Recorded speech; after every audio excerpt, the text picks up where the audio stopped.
de s'investir pour recruter du personnel et par la suite, nous n'arrivons pas à fidéliser et de garder les salariés de l'entreprise. Alors,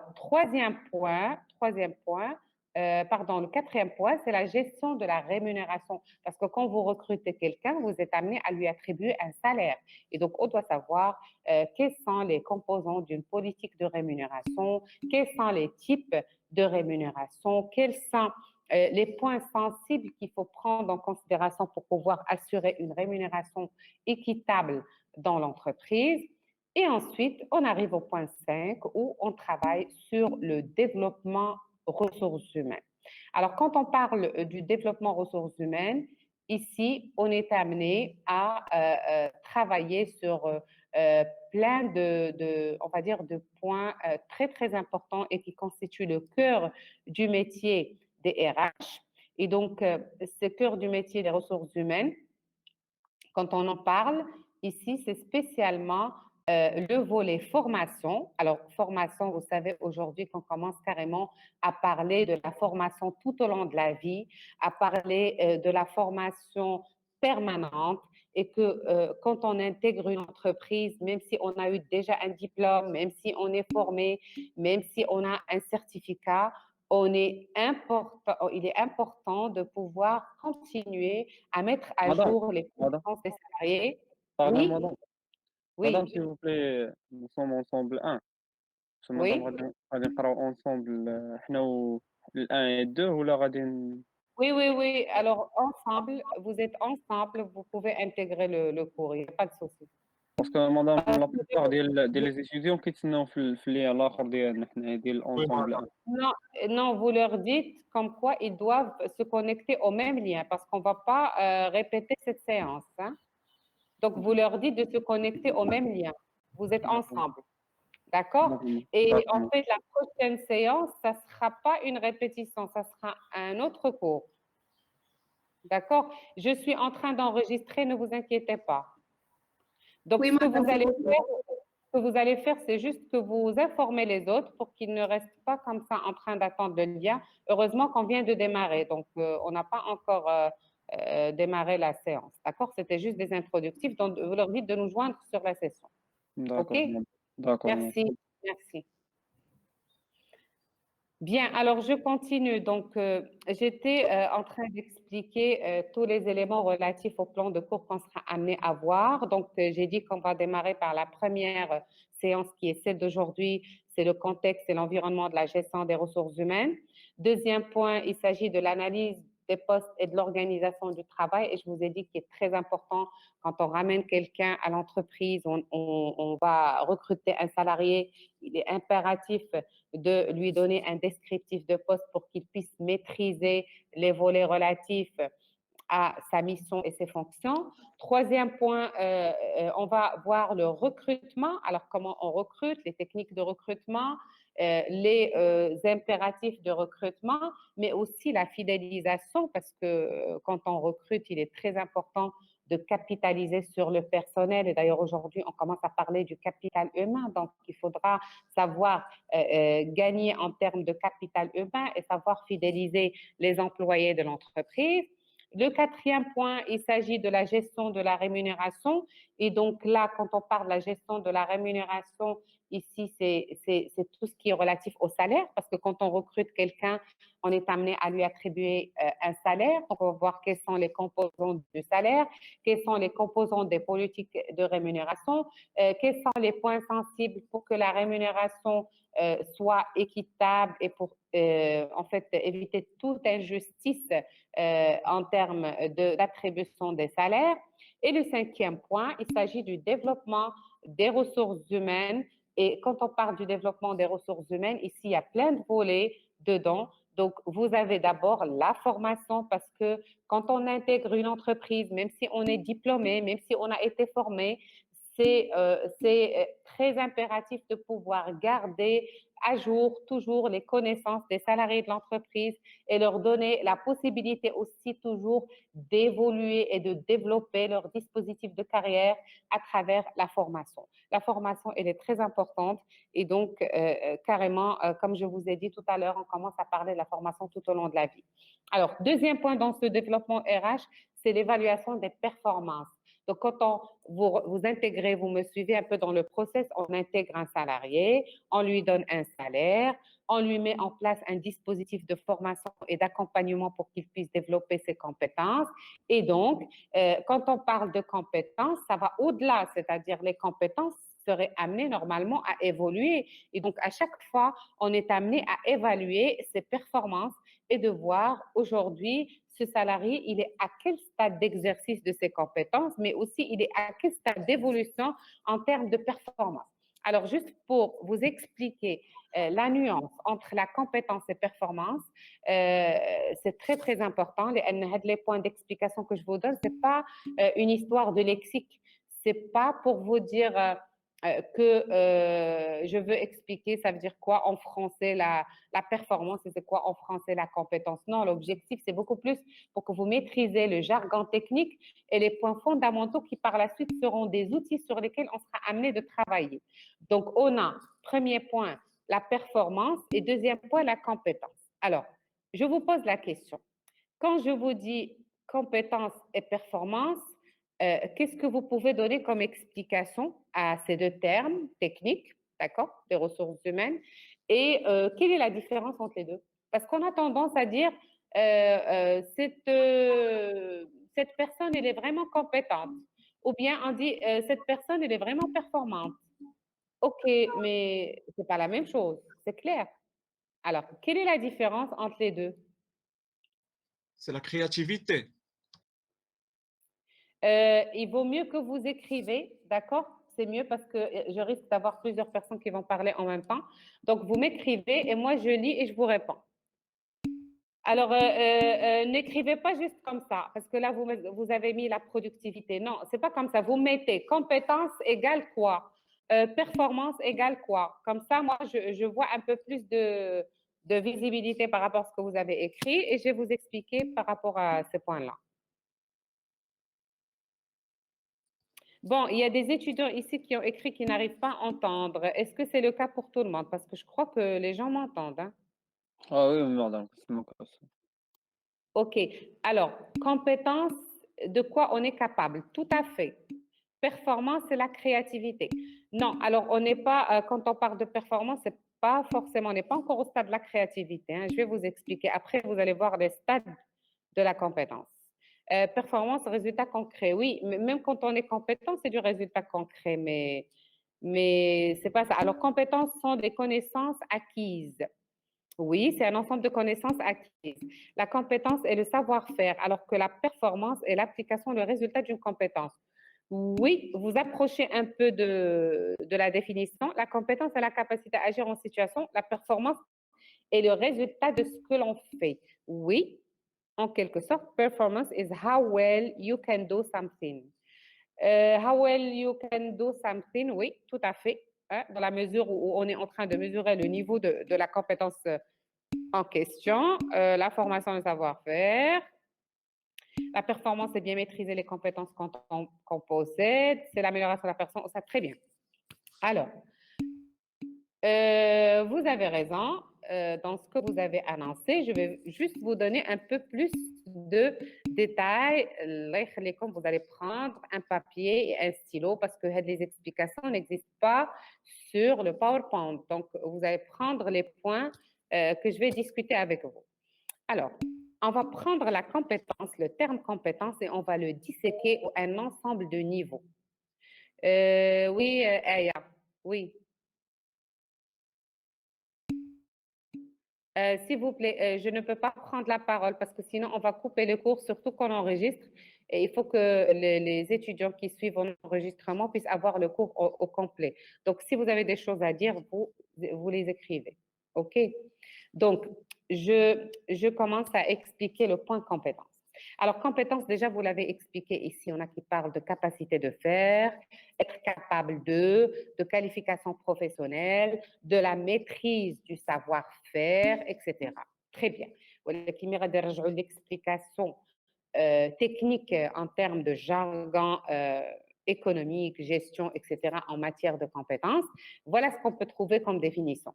Compétence, c'est un ensemble de savoir, savoir-faire et savoir-être. Bien, on va expliquer chaque chose à Oussani plus en détail pour que vous ayez l'explication qu'il faut par rapport à chaque concept. Alors, quand on parle de savoir, ça veut dire quoi? À votre avis, c'est quoi un savoir? Alors, savoir, c'est un ensemble de connaissances. Connaissance. Alors, oui, alors il s'agit bien des connaissances théoriques. D'accord? Mais le savoir, les connaissances théoriques. Alors, c'est tout ce qu'on a appris en théorie. Et donc, c'est toute la matière de base qui est relative à un métier donné. Hein. J'insiste, s'il vous plaît, suivez-moi parce que je suis en train de donner des aspects sur lesquels on sera ramené à revenir et construire la suite des cours que nous allons faire. Alors, quand on dit savoir, c'est un ensemble de connaissances et ce sont des connaissances métiers. Alors, je dis bien métier, c'est-à-dire, soit je suis médecin, soit je ne le suis pas. Soit je suis juriste, soit je ne le suis pas. Soit je suis financier, soit je ne le suis pas. Je ne vais pas le devenir. OK? Donc, quand on parle de connaissances, métiers, ça veut dire qu'ils sont relatifs à un métier donné, c'est-à-dire le métier pour lequel j'étais formée. Et donc, c'est ça le savoir. C'est l'ensemble des connaissances théoriques que j'ai eues à l'école, bien sûr, ou bien à l'université, et qui sont relatives aux connaissances métiers. Alors, ensuite, Edna, le savoir-faire. Alors, le savoir-faire, c'est la pratique professionnelle. Le savoir-faire, c'est tout ce que je sais faire parce que je sais. Hein? Un ensemble de connaissances techniques que j'ai eues, pour lesquelles j'étais formée, en théorie et tout, mais ces connaissances techniques vont faire l'objet d'un déploiement sur le terrain à travers l'expérience, et donc, en fonction de mon expérience pratique, je vais développer du savoir-faire. Et donc, je commence à utiliser mes connaissances théoriques sur la pratique. Et donc, quand on parle du savoir-faire, ce sont ce qu'on appelle les habilités professionnelles. Savoir-faire, ce sont des habilités professionnelles. Ensuite, troisième composant de la compétence, il y a le savoir-être. Alors, quand on parle du savoir-être, là, on est plus dans des choses qui sont relatives à la personnalité. Et bien sûr, il s'agit comportement, tout à fait. Le comportement, les soft skills, les éléments qui sont relatifs à la personne, les compétences relationnelles, tout à fait, tout ce qui est comportement relationnel, social. Et donc, c'est tout ce que nous avons construit également à travers l'expérience. C'est vrai qu'il y a une base qui est relative à la personnalité, chacun il a sa personnalité, il y a aussi la base qui est relative à l'expérience qu'on a développée et qui nous a aidé à développer notre personne et notre comportement social, relationnel et tout ce qu'on appelle aussi les compétences comportementales. Donc voilà les 3 points il جمعناهم باش يمكن لينا نهضروا على compétences. Alors il مشى لينا واحد من هاد les points, on ne peut plus parler de compétences. Donc on a le savoir, le savoir-faire et le savoir-être. Donc les 3 points, ça nous fait ce qu'on appelle le concept compétence. Bien, jusque-là, c'est OK? Est-ce que c'est OK pour vous, pour le concept compétence? Parce que c'est le premier point de départ. Oui, madame. Très bien. Oui, madame, oui. Alors, quand on parle de compétences, s'il vous plaît, ne parlez plus, vous écrivez seulement, hein, parce que vous ouvrez le micro, ça fait du dérangement. Alors, quand on parle de compétences, maintenant, d'abord, on va situer un autre niveau de compétence. Et vous allez me dire comment on va l'appeler. Alors, le triptyque compétence, l'effet savoir, savoir-faire, savoir-être, il est indissociable. Mais يمكنش لي شي واحد نقول عليه compétent وهو ما عندوش هاد الثلاثه. ضروري ما نجمعوا هاد لو triptyque, c'est très très important. Alors maintenant, il est شي واحد عنده le savoir ou le savoir-faire, c'est-à-dire il a le savoir et le savoir-faire, ça veut dire quoi? Il est du métier, il a toute l'expérience professionnelle, mais il n'a pas de savoir-être. Alors, ce savoir-être qui est quoi?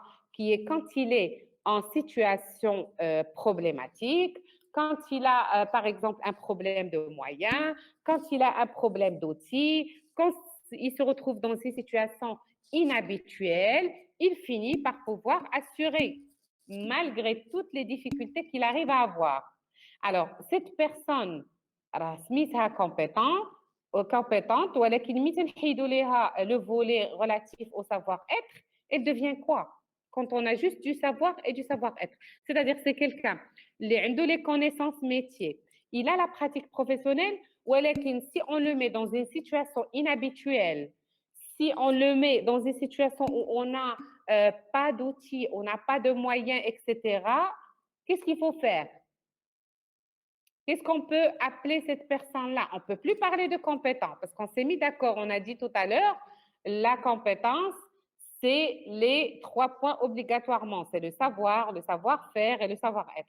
ولكن متى نحيدوا لهم le savoir-être هاد الناس, on les appelle comment? C'est des gens, ils connaissent le métier, ils sont efficaces, vous leur donnez le travail, ils vont le faire, ils vont l'assurer, mais ils ne peuvent pas agir en situation exceptionnelle. Ils n'ont pas l'habilité à prendre des décisions.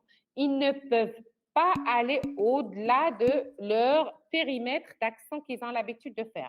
Non, ce n'est pas performant parce que, vous savez, la performance, c'est le stade supérieur à la compétence. Non, oui, quand vous dites agent, je suis d'accord. Donc, on est dans des agents d'exécution. On est à un stade d'exécution. Les gens qui ont juste le savoir et le savoir-faire, ils ne font qu'exécuter. Ils ne sont pas dans la mise tout à fait. C'est des gens qui sont dans l'exécution. Alors, headness, c'est donc une appellation. Je vais vous dire tout de suite. Et donc, vous devez garder ça aussi parce que les concepts, ils sont très importants. Il ne s'agit pas, encore une fois, du lexique du français, mais c'est du jargon technique. Donc, quand on parle de quelqu'un qui a juste du savoir et du savoir-faire, il s'agit de ce qu'on appelle des qualifiés. C'est une qualification. D'accord? Qualification. Donc, on parle niveau 1 de la compétence, c'est les gens qui sont qualifiés, c'est-à-dire les gens qui ont le savoir plus le savoir-faire.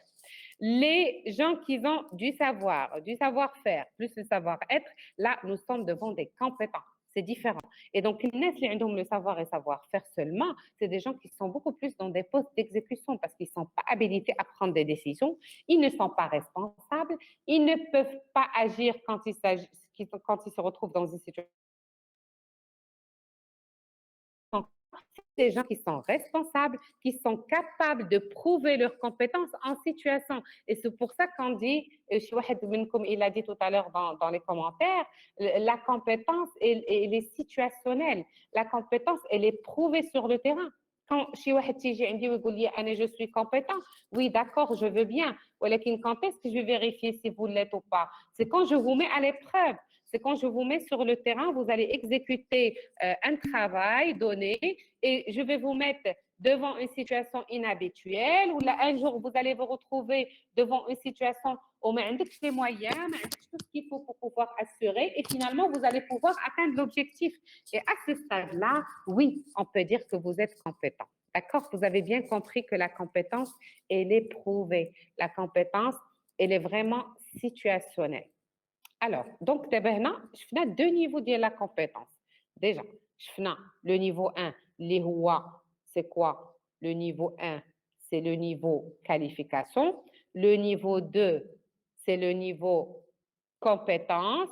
Ou d'abord, le niveau 3 de la compétence. Hein, on arrive au 3e point et c'est là où on place la performance. Donc, le 3e point, c'est la performance. Alors, pourquoi j'ai fait toutes ces explications? Dès le départ, faites le cours, on n'a plus de nuances. Donc, quand je dis compétence, vous allez me suivre, Finranji. Quand je parle de performance, vous allez comprendre qu'est-ce que je veux dire. Et quand je dis qualification, c'est autre chose. Donc, quand je dis performance, maintenant, c'est quoi? Donc, un performant, c'est quelqu'un d'abord qui est compétent. On est d'accord, parce que la performance, c'est un point supérieur sur la compétence. Et donc, quelqu'un qui est plus que compétent, c'est un performant. D'accord? Alors, incompétent, c'est quelqu'un, bien sûr, qui a le savoir. Merci pour ceux qui écrivent. Oui, qualification, compétence, performance. Alors, comme ça, pour les autres, ils peuvent suivre. Donc, quand on parle de savoir ici, on parle de qualifier Et compétent, quand on arrive à performant, ça veut dire c'est un compétent. عنده le savoir, ou le savoir-faire, ou le savoir-être, ولكن عنده un plus. Alors, c'est ce plus que je cherche. شنو هو le plus اللي عند le compétent اللي il fait de lui un performant?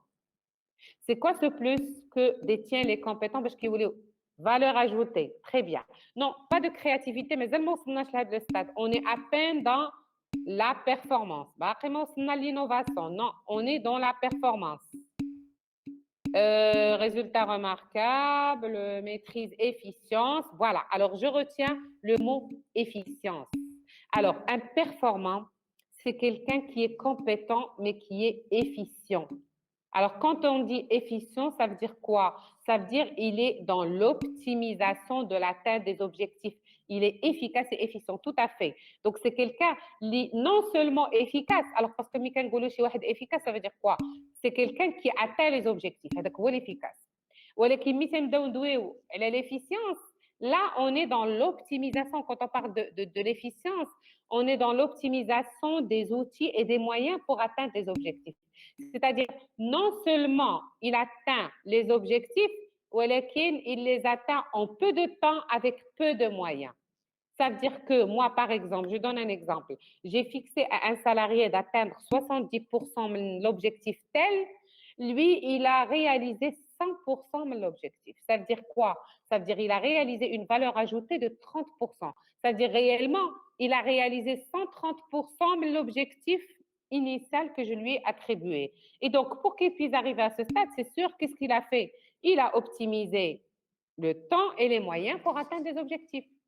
Et là, quand on parle de performance, c'est un mot juste pour vous le dire, il nous vient du sport.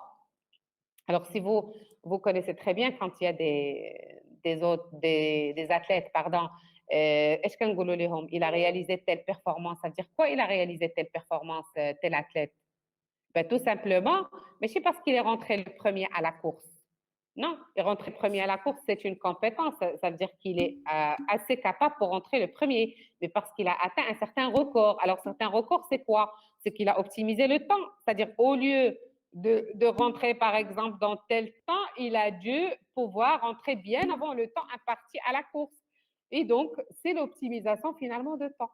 Alors, optimiser le temps, il a optimisé également ses forces, tous ses moyens, toutes ses compétences pour pouvoir arriver à l'objectif en question.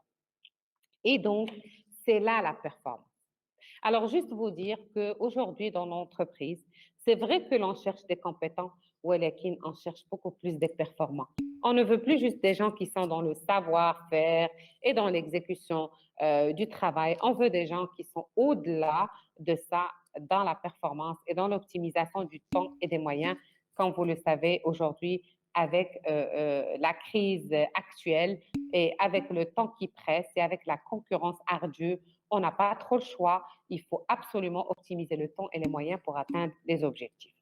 Alors, on a atteint maintenant les 3 niveaux pour l'explication de la compétence. On arrive au dernier niveau. Et je vous rassure que c'est le dernier pour le moment, hein, parce que par la suite, de par l'évolution des choses, on ne sait pas où est-ce qu'on peut arriver en termes d'exigibilité des fonctions au niveau de l'entreprise. Mais on va commencer par le niveau qu'on a et que vous avez anticipé tout à l'heure quand vous avez parlé de créativité et d'innovation. Alors, le dernier niveau qui est plus que performant, c'est-à-dire maintenant, les gens qui sont plus que performants, ce sont des gens qui vont au-delà de la compétence, au-delà de la performance. Et donc, non seulement ils sont performants, mais ils sont créatifs, ils sont innovants. Et bien justement, talentueux, tout à fait. D'ailleurs, on a dans le jargon technique, on les appelle les talents, tout simplement. Donc, quand vous entendez les talents, alors, mais chez les talents de chaussures, hein, juste pour rigoler, on parle de talent, ça veut dire on est dans des profils qu'on appelle également dans le jargon technique haut potentiel, les hauts potentiels. Voilà. Donc, non, pas professionnels parce que tout le monde est professionnel, mais qu'on parle de haut potentiel, c'est-à-dire des gens qui ont des potentiels très élevés. On les appelle en anglais high potential. Alors, quand on parle de haut potentiel, ça veut dire quoi? Qui pourrait m'expliquer potentiel? Là, il y a un nouveau mot qui est rentré en jeu. On parle de potentiel. C'est quoi un potentiel? C'est quoi avoir du potentiel? They have skills. Like, when you say have skills is tout simplement compétence. Skills, c'est compétence. Moi, j'ai demandé potentiel, c'est quoi? Ability, c'est des habilités professionnelles, on a déjà parlé. They can do better. OK. High level of skills. OK, c'est beaucoup plus créativité, mais quand on parle de potentiel, vous ne m'avez pas encore expliqué potentiel.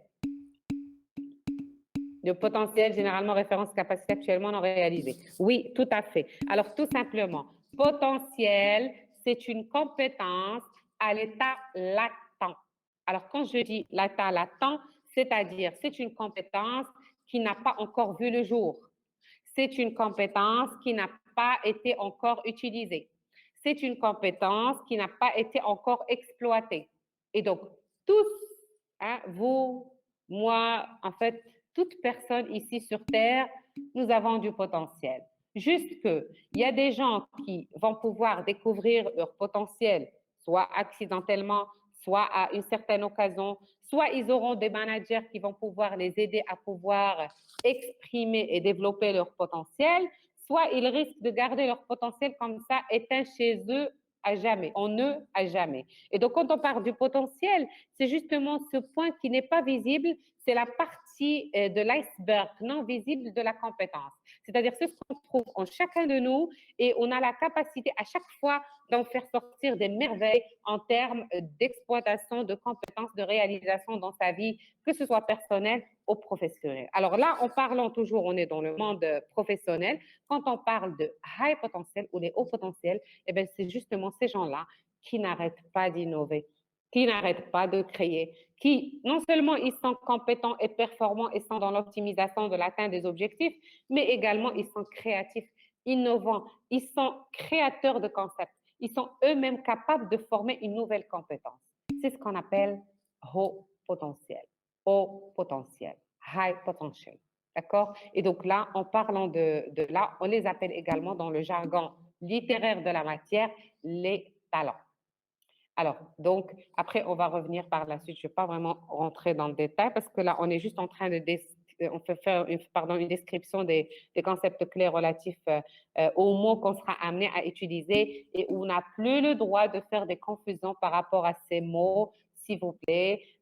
Quand on ne savait pas, il n'y a pas de souci, mais quand on le sait maintenant et qu'on est des spécialistes en ressources humaines, on ne fait plus chaque chose à son appellation parce que ça renvoie par la suite à d'autres éléments qui sont relatifs aux outils des ressources humaines. Alors, j'ai une question ici. Madame, est-ce que le potentiel peut se déclencher quand la personne n'est pas dans le confort? Oui, tout à fait, c'est possible. Hein? Des fois, c'est parce qu'on s'est retrouvé en situation inhabituelle qu'on n'avait pas trop le choix et on a fini par sortir un élément ou bien son potentiel qui sort par la force des choses. Oui, tout à fait, ça peut arriver. Bon, maintenant, ce n'est pas toujours le cas, ça peut être autre chose. Alors, des fois, vous savez, vous trouvez dans une entreprise un salarié qui a un manager qui découvre en lui le potentiel et l'aide à pouvoir exploiter son potentiel. Mais des fois, c'est la même personne, vous la mettez sous la houlette d'un autre manager, elle ne va pas changer, elle ne saura rien faire, elle restera dans l'exécution parce que tout simplement, son manager ne lui a pas donné l'occasion. Voilà. Et il y en a bien sûr qui peuvent le découvrir eux-mêmes et qui cherchent à développer et à faire exploiter leur potentiel. Alors, je continue sur la présentation des éléments du cours. Donc, quand on a fait ce volet de développement RH qui est très riche, comme vous le voyez, on travaille sur la formation, sur l'évaluation de performance, la gestion de carrière, parce que il nous ramène aussi vers la carrière, parce que c'est des niveaux. Quand on dit un qualifié, c'est un agent d'exécution, c'est technicien, il y a quelqu'un qui l'a dit tout à l'heure. Quand je parle de compétent niveau 2, là, on est devant des responsables, d'accord? Maintenant, bien sûr, qu'il y a les niveaux de responsabilité. On peut avoir chef d'équipe, on peut avoir directeur, on peut avoir responsable d'unité, etc. Et quand on arrive au stade plus élevé, quand on parle de performance, là, on est devant des directeurs d'un certain niveau, d'un certain calibre, devant des comités de direction. Et quand on parle de haut potentiel, là, on est dans des gens qui sont dans les organes de pilotage, les gens qui sont dans la prise de décision. Et généralement, ils sont à un niveau beaucoup plus élevé du conseil d'administration de l'entreprise. Voilà. Alors, quelqu'un qui me demande la répétition de la définition potentielle, bon, c'est pas tout à fait une définition, mais juste vous expliquer. Potentiel, c'est une compétence à l'état latent.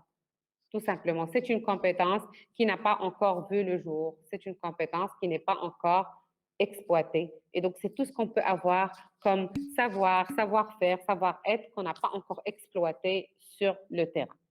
Alors, j'arrive au 6e point qui fera l'objet de notre cours, qui est le marketing ressources humaines.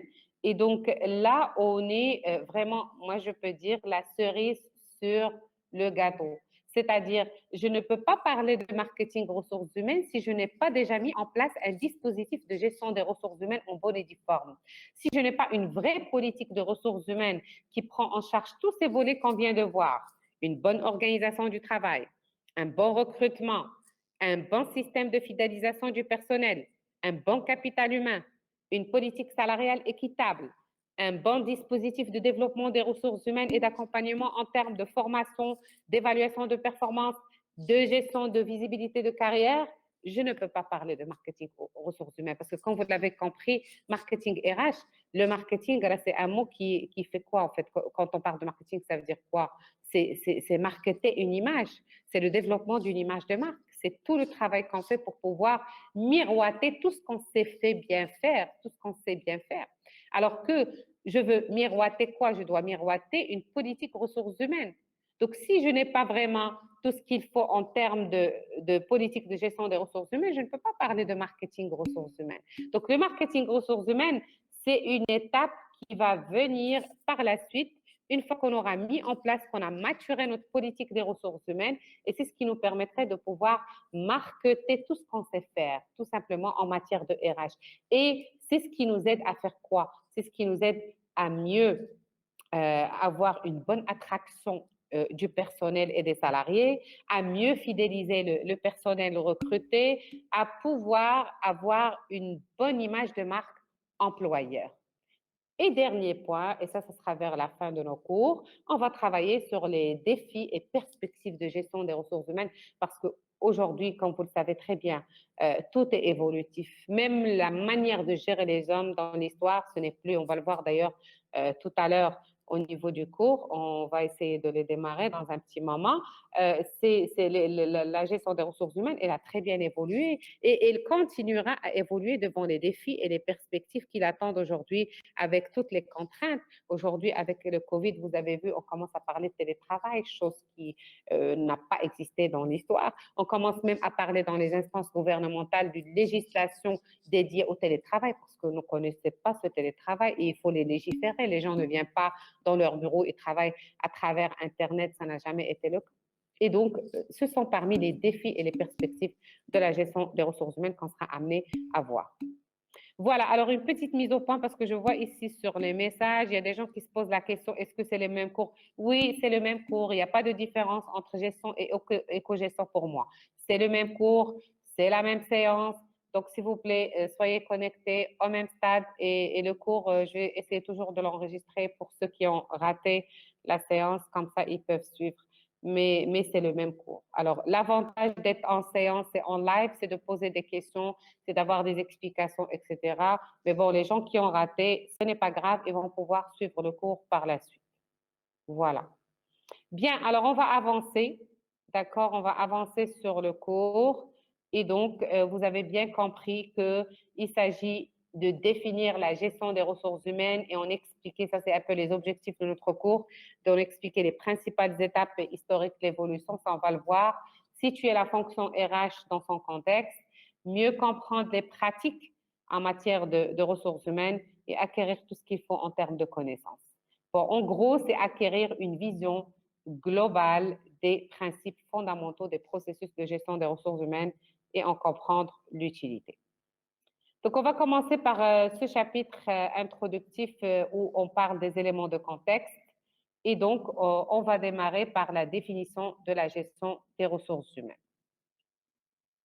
Alors, quand on parle de la gestion des ressources humaines, ou bien de la fonction déjà RH, on va commencer par déjà ce point-là qui est relatif à l'intégration du facteur humain dans l'organisation. En fait, quand est-ce qu'on a pensé RH, quand on a commencé à penser à la discipline de gestion des ressources humaines, c'est le jour où l'homme a mis le pied au niveau du travail.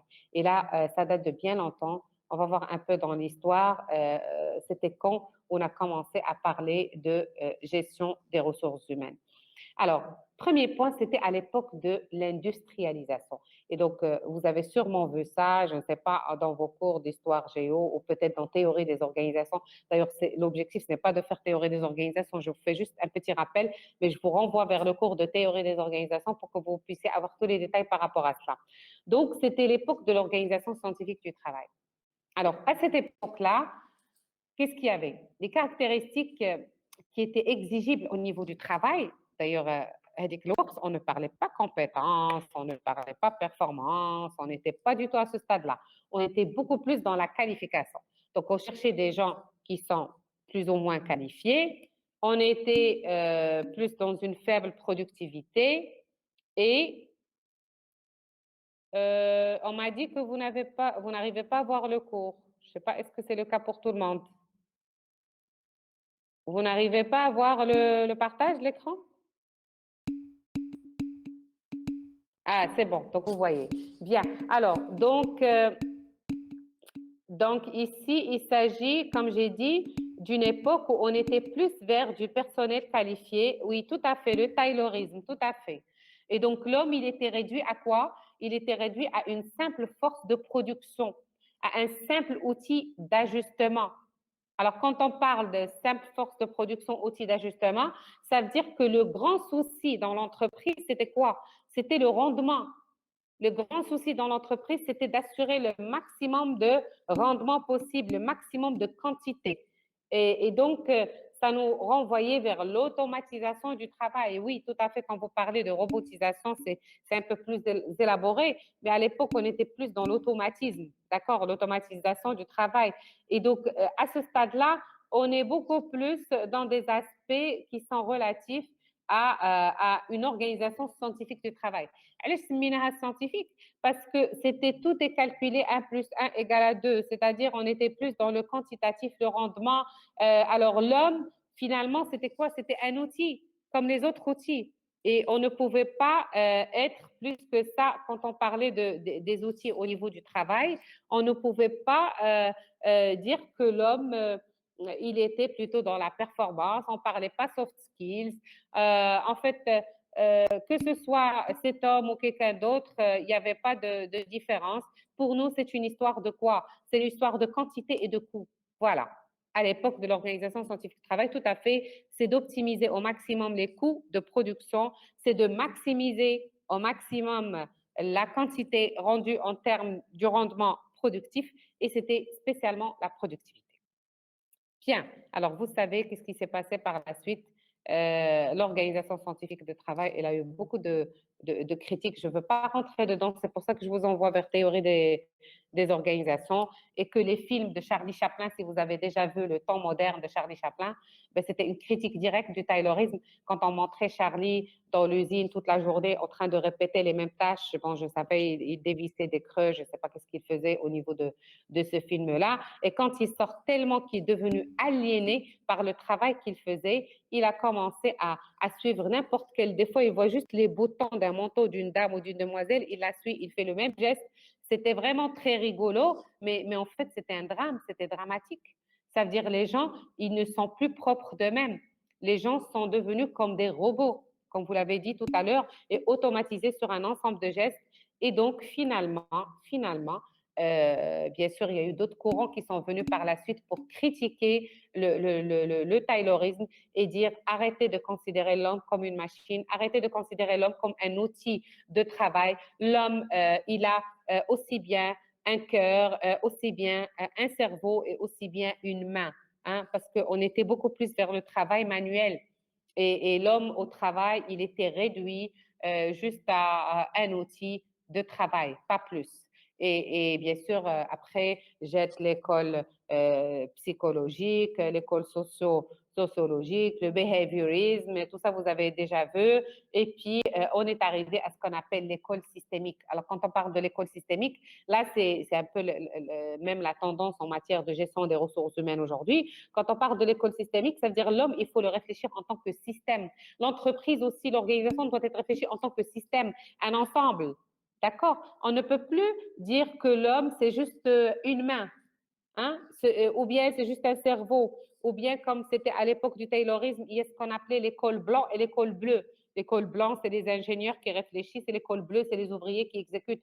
Non, l'homme, on ne peut pas le séparer, on ne peut pas couper la tête, le cerveau, la main, c'est pas possible. Il faut qu'on réfléchisse à l'homme en tant que système. L'homme, c'est aussi bien le cerveau qui réfléchit, c'est aussi bien le cœur qui sent et qui a des sentiments et qui a besoin d'être motivé, et c'est aussi bien une main qui travaille. Très important. Et donc, on est arrivé à ces conclusions à travers l'école systémique. Alors d'abord, on va oublier parce que je ne vais pas rentrer dans la théorie des organisations, ce n'est pas notre objectif du cours. Et je vous renvoie, si vous voulez, plus de détails par rapport à cette histoire de la fonction RH. Mais j'arrive à l'histoire maintenant de la RH au Maroc, hein, pour vous situer, parce que nous sommes au Maroc. Vous allez travailler, Inch'Allah, dans des entreprises marocaines, même multinationales en tout cas, mais vous devez quand même connaître quelle a été l'évolution un peu de la fonction RH au Maroc. Bon, alors au Maroc, on a eu en fait plusieurs périodes qui ont été marquées au niveau de la gestion des ressources humaines. Donc la première période coloniale, c'était la période où vraiment il y a eu une flexibilité de la manœuvre.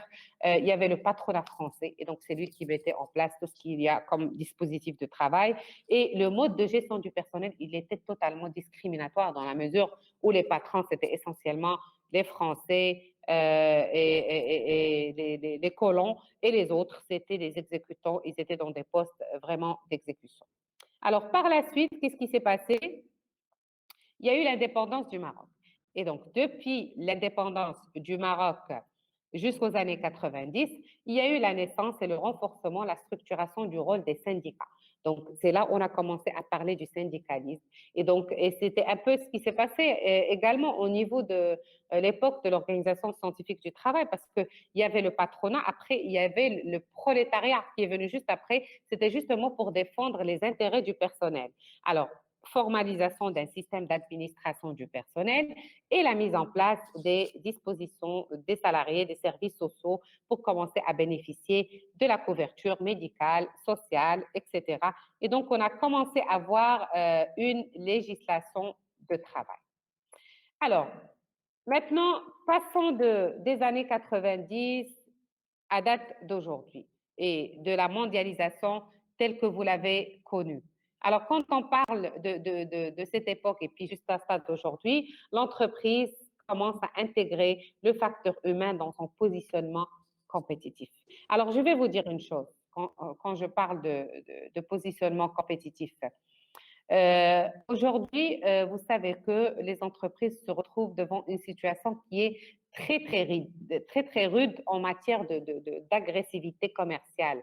Et on peut dire que nous sommes devant carrément du cannibalisme commercial. J'utilise des mots très forts comme ça pour vous montrer un peu la situation. Aujourd'hui, les entreprises s'arrachent les parts de marché comme des cannibales, c'est-à-dire ils s'arrachent avec les dents, ils s'arrachent avec toutes les forces. En fait, je caricature hein, très fort, c'est pas ça, c'est pas avec les dents, mais juste pour vous dire, c'est dans le sens figuré où aujourd'hui, vraiment, il y a une guerre commerciale. D'accord? Et donc, on n'a pas trop de choix. Quel est aujourd'hui le facteur compétitif qui va nous donner de la valeur ajoutée?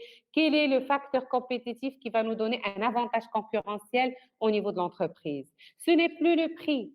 Le prix, voilà, c'est le marché qui décide du prix. Le prix, c'est une décision de l'offre et de la demande.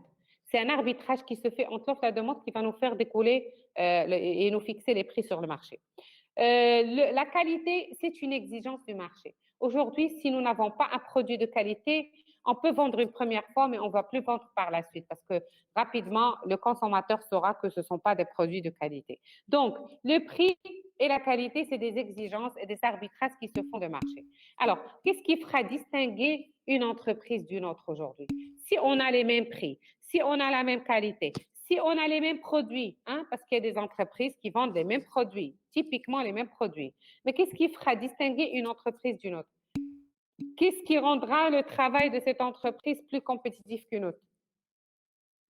C'est pas tout à fait le marketing. Oui, le marketing, mais le marketing, c'est un outil, mais rapidement, on peut se rendre compte, rapidement, on peut savoir que les produits ne sont pas qualité. Rapidement, on va pouvoir déterminer que les prix sont peut-être plus chers que le marché. Non, c'est pas le marketing, c'est le personnel. c'est les compétences, c'est le capital humain, c'est tout ce qu'on fait en termes de service. Quelqu'un l'a dit ici, le service après-vente. Et donc, c'est tout ce que je peux faire pour me distinguer par rapport aux autres entreprises. Je vais vous donner un exemple. S'il vous plaît, désactivez vos micros. Je vais vous donner un exemple. Quand je suis une entreprise qui vend, par exemple, du matériel informatique, c'est très simple, c'est quelque chose que vous connaissez, vous utilisez tout le temps. Alors, quand je dis MacBook, HP, Dell, peu importe, Lenovo, je ne fais pas de la publicité. Ils sont tous des ordinateurs de marques différentes et on connaît très bien quelles sont les fonctionnalités de ce matériel. On a les caractéristiques qui sont déjà bien claires et on a des entreprises qui vendent les mêmes produits aux mêmes caractéristiques, etc. Pourquoi moi, je serais amenée à aller acheter, par exemple, Dell d'une entreprise et pas l'acheter d'une autre, alors que c'est le même produit, c'est le même prix, c'est la même marque, les mêmes caractéristiques. Qu'est-ce qui fera que je vais partir chez cette entreprise ou autre? Ben, tout simplement, c'est le service après-vente. Tout à fait, vous venez de l'écrire. C'est que demain, quand j'ai un souci avec mon matériel, je vais trouver l'entreprise, je vais pouvoir avoir un bon service après-vente, je vais avoir de l'accompagnement pour pouvoir utiliser mon matériel. Donc, le problème n'est pas dans la vente. Tout le monde peut vendre, mais le problème, c'est la suite des choses. Et donc, la suite des choses, ce qu'on appelle la gestion de la relation client, c'est donné à qui? Eh bien, c'est donné aux entreprises qui ont bien développé les compétences de leur personnel. C'est les entreprises qui ont des compétences distinctives de leur personnel. Et quand on parle de compétences distinctives, alors là, on est vraiment dans l'avantage concurrentiel et dans ce qu'on appelle le positionnement compétitif qu'on peut avoir de notre facteur humain. Et je peux vous l'assurer, aujourd'hui, le seul facteur compétitif au niveau de l'entreprise, c'est l'élément humain.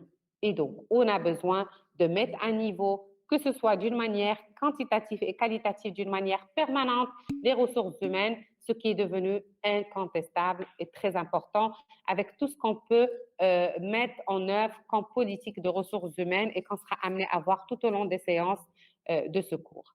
Alors, il y a une question ici, est-ce qu'on parle de mobilisation? Oui, bien sûr, c'est notre capacité à mieux mobiliser le personnel de l'entreprise, tout à fait. Là aussi, on peut en parler. Alors, j'arrive à la définition. Vous voyez que j'ai essayé de définir d'abord les concepts, sur la définition maintenant de la gestion des ressources humaines pour vraiment que vous ayez une bonne compréhension de la gestion des ressources humaines dans le sens propre du terme. Alors, on va commencer avec deux définitions. On va commencer par la première définition qui est la définition fonctionnelle. Ensuite, on va voir la définition stratégique. Alors, pour une définition fonctionnelle. Alors, quand on dit fonctionnel, ça veut dire quoi? Ça veut dire tout simplement, c'est une définition opérationnelle, c'est une définition terrain. J'ai une question ici, est-ce que la notoriété peut avoir un effet? Oui, la notoriété, bien sûr. En fait, la notoriété, c'est quoi? C'est l'image de marque.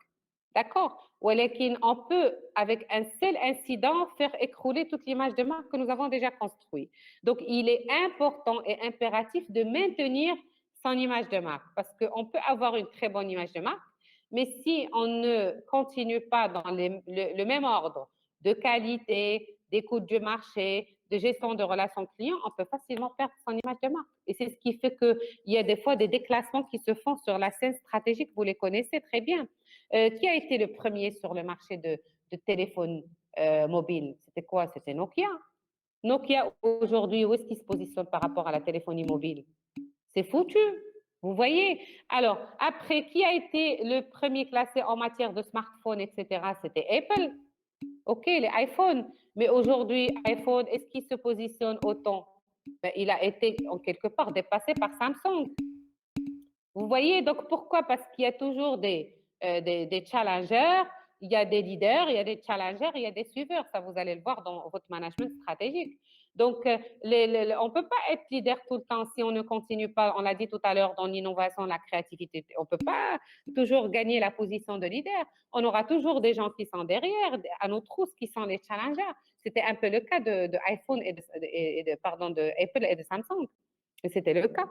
Donc, c'est ce qui fait que Apple il était en premier, on va dire, en tant que leader sur la place en matière de téléphonie mobile. Mais dès que Samsung a pu bien aller dans le sens du concept de la créativité, et donc ça a fait que dans la course, il a dû dépasser le positionnement de iPhone.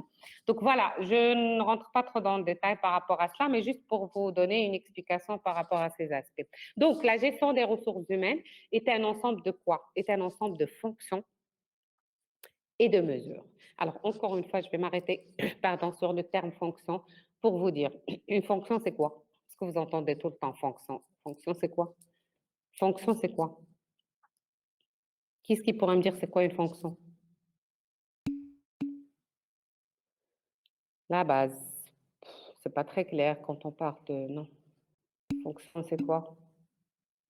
Le guide. Bon, alors, voilà, je vais vous expliquer. Quand on dit fonction, bon, il y a quelqu'un qui a dit tâche. Il s'approche, mais c'est pas tâche, hein, tout à fait. Vous allez voir la tâche où elle se retrouve par rapport à la fonction. Alors, quand on dit fonction, c'est quoi? Fonction, notez bien encore avec vos stylos, fonction, c'est un ensemble d'activités. D'accord? La fonction, elle vient d'où? Elle vient de la mission. Alors, quand je suis dans une entreprise, je dois avoir une mission. Ou la mission, elle vient d'où? Elle vient de la mission de toute l'entreprise, de la mission générale. Et la mission générale vient d'où? Elle vient de la vision stratégique de l'entreprise. Donc, une entreprise, elle a une vision, elle a une projection dans le temps du devenir de l'entreprise. Cette projection dans le temps, elle est définie sous forme de mission. Et cette mission, elle est déclinée en un ensemble de missions dans l'entreprise. Et chaque mission est exécutée à travers un ensemble de fonctions. Et chaque fonction est assurée à travers un ensemble d'activités. Et chaque activité, elle est mise en œuvre à travers un ensemble de tâches. Vous voyez la tâche où elle se retrouve. La tâche, c'est un élément, c'est vraiment une partie élémentaire par rapport à la fonction. Donc, on a la fonction, c'est quoi? C'est un ensemble d'activités. Une activité, c'est quoi? C'est un ensemble de tâches. Et ça dépend du niveau de responsabilité de l'entreprise. Quand on est dans l'exécution, on peut parler de tâches. Quand je suis un exécutant, je peux dire que j'ai la tâche de faire quoi. Mais quand je suis dans un poste de responsabilité, j'ai plutôt une fonction. J'ai plutôt une mission. J'assure des activités, je n'assure pas des tâches. Donc, on arrête, par exemple, de dire un directeur, il a une tâche. C'est très grave hein, quand on dit ça. Un directeur, il a une fonction. Il assure une mission. Il assure un ensemble d'activités. On ne parle pas de tâches. La tâche, elle est très élémentaire. Bien sûr, chaque activité a un ensemble de tâches. En fonction du niveau de responsabilité, on peut déterminer et définir les éléments relatifs à ces fonctions. Donc, c'est un ensemble de fonctions et de mesures. Alors, les mesures, moi, les outils, les politiques RH qu'on déploie, ayant pour objectif de faire quoi? D'optimiser, de mobiliser et de développer le personnel. Bon, tout à l'heure, il y a quelqu'un qui a posé la question de la mobilisation. Vous voyez, vous la retrouvez dans la définition. L'optimisation, on a déjà parlé de ça, on a bien expliqué qu'est-ce que c'est que l'optimisation. Et donc, pardon, quand on parle d'optimisation dans les ressources humaines, c'est quoi? Eh bien, tout simplement, c'est meilleure productivité, meilleure valeur ajoutée, assurer le travail dans l'entreprise, meilleur rendement avec moindre coût, moindre effectif, etc. C'est ça l'optimisation. Tout le monde parle aujourd'hui optimisation. D'ailleurs, je connais pas mal d'amis DRH qui ont la fonction et la lourde responsabilité de gérer les ressources humaines dans leur entreprise. La première des choses aujourd'hui pour lesquelles elles sont recrutées, c'est pour optimiser les ressources humaines. Quand on dit optimiser les ressources humaines, dedans, c'est une histoire d'effectifs, c'est une histoire de masse salariale, c'est une histoire de coûts, de charges sociales. Donc, optimiser, mobiliser et développer les ressources du personnel. Bon, on a déjà parlé tout à l'heure longuement. Donc, c'est tout ce qui est relatif au dispositif d'accompagnement des compétences, de formation et d'évaluation de performance du personnel. Pour faire quoi? Pour une plus grande efficacité au profit de la productivité d'une organisation. Voilà, donc ça, c'est la définition fonctionnelle. Je crois que c'est clair par rapport à cet aspect, sauf si vous avez des questions par rapport à ce point-là. OK. Donc, je passe maintenant à la deuxième définition. Alors, cette définition, c'est une définition plutôt stratégique.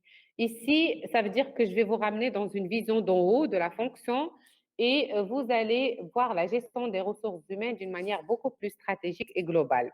Alors, la gestion des ressources humaines d'une organisation se définit comme l'ensemble des activités qui visent la gestion des talents. On a déjà expliqué les mots, d'accord?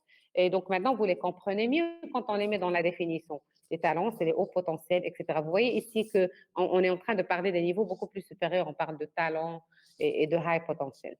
Et des énergies des individus. Alors, des énergies, c'est ceux qui font l'objet de mobilisation. Les énergies concernent tout ce volet motivation, soft skills, implication au niveau du travail, etc., dans l'objectif de faire quoi? De contribuer à la réalisation de la mission, de la vision, de la stratégie et des objectifs organisationnels. Parce que chaque stratégie au niveau d'entreprise, elle est déclinée en un ensemble d'objectifs. Il y a des objectifs à long terme, les objectifs à moyen terme, les objectifs à court terme.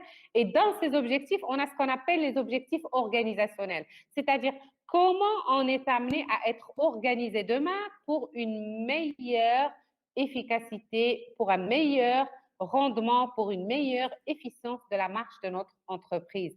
Comment on devrait normalement organiser nos ressources humaines, comment on devrait déployer notre politique RH et organisationnelle pour avoir les meilleures compétences qu'il faut au niveau de l'organisation. Donc, voilà un peu, en gros, les grandes définitions de la gestion des ressources humaines sous des angles totalement différents. Alors, est-ce que vous avez des questions à ce stade-là avant de pouvoir avancer un peu? Je vais voir, est-ce qu'on a encore du temps pour notre séance? Mais déjà, si vous avez des questions, en attendant de voir ça.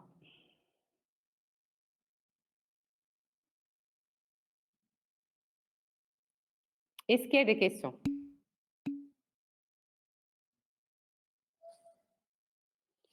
Alors, les soft skills, c'est quoi? Les soft skills, c'est tout simplement, skills, c'est les compétences en français. Soft, c'est douce, si on veut expliquer en français tel que, mais on ne veut pas dire les compétences douces. C'est tout simplement les compétences qui ne sont pas, on va dire, techniques. C'est des compétences qui sont beaucoup plus relatives à la personnelle et à la personnalité. Donc, quand on parle des soft skills, on est plus dans le savoir-être, tout à fait. D'accord? Alors, par contre, il y a ce qu'on appelle les hard skills. Les hard skills, c'est beaucoup plus les compétences techniques, les compétences métiers. Quand on parle de soft skills, on est plus dans les compétences comportementales. OK? Est-ce qu'il y a d'autres questions?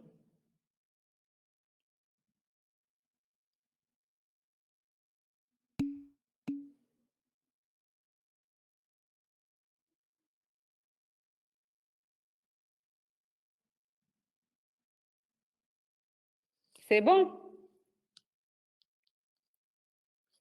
Bien. OK, donc on va avancer un petit peu. On va essayer quand même d'avancer un petit peu pour clôturer la séance d'aujourd'hui parce qu'on est à peu près... voilà, mais Inch'Allah, la prochaine fois, espérons qu'on ne va pas grignoter sur le temps du cours parce qu'il y a eu des soucis tout à l'heure de partage de l'écran. J'essaie juste de... Voilà. Allez.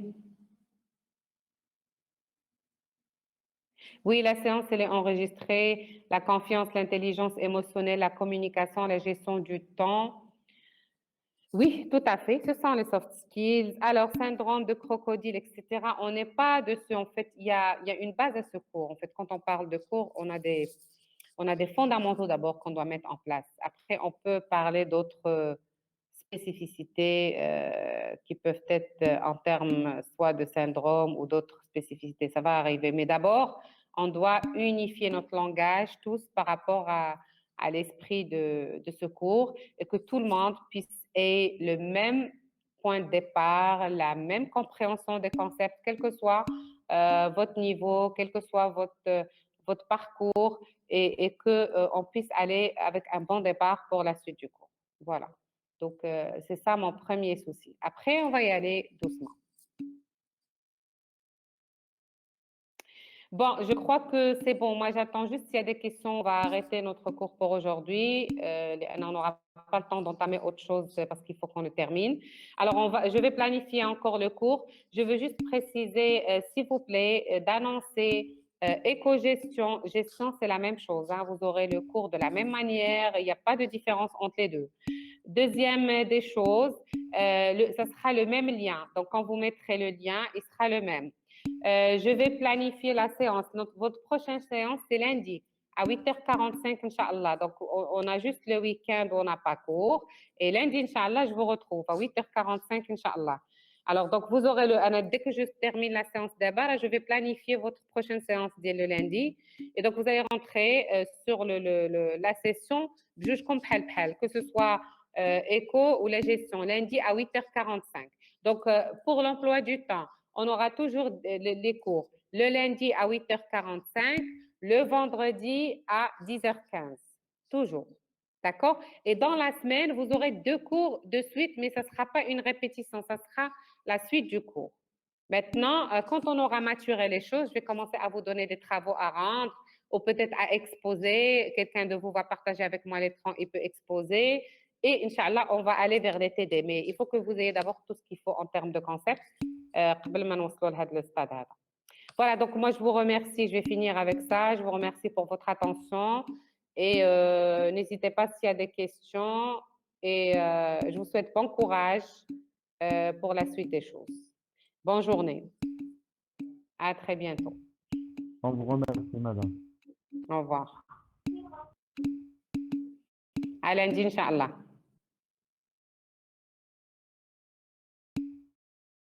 Au revoir, madame. Bonne journée.